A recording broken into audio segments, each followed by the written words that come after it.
এ রাজ্যে এমন কিছু লোক আছে যাদের সারা বছরের রোজগার এক জায়গায় জড়ো করলেও এরকম একটা টিভির দাম উঠবে না।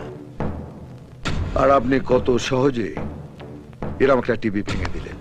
আপনাদের এই রাজ্যটাকেও আমি এই রকম করেই ভাঙবো। মুখোশ যখন খুলেই দিয়েছেন তখন আমার আসল চেহারাটাও দেখে রাখা ভালো মিস্টার হোম মিনিস্টার। দেখছি তো, লম্বায় আমার থেকে 3 ইঞ্চি কম, আর বাতেলায় আমার থেকে 6 ইঞ্চি বেশি। যেটা দেখছেন সেটা আপনার ভাষায় ট্রেলার। গোটা ছবিটা এবার আপনাকে চেয়ারে বসিয়ে আমি দেখাবো। পৃথিবীর 32টা দেশ জুড়ে লাইফলাইন ছড়িয়ে আছে।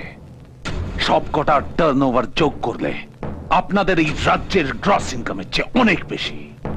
আর সেই রাজ্যের সাধারণ একটা মন্ত্রী চ্যালেঞ্জ জানায় রাজ বর্মনকে। প্রত্যেকটা দিন আমি আপনার সামনে একটা করে সমস্যা খাড়া করে দেব, দেখি আপনি কি করে সামলান।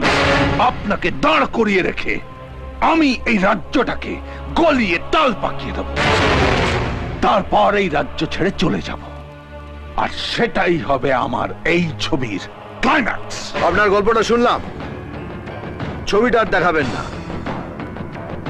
কারণ আমার এলাকার সবকটা হল জানে যে বাজে ছবি দেখানো হলে আমি হলের চেয়ার ভাঙচুর করি, তারপর ভাঙা চেয়ারের পায়া তুলে ম্যানেজারকে খুঁজে বেড়াই খাজা ছবি দেখাবার জন্য।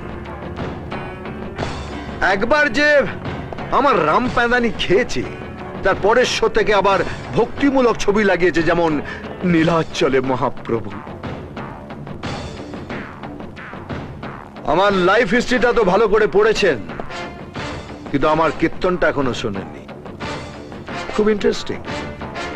কেষ্ট নাম শোনানো হয় পরে, আর রাম প্যাদানিটা হয় আগে। এ পাগলা, বাপি বাড়ি যা, না হলে সালাম মারবো এখানে, লাশ পড়বে শ্মশানে।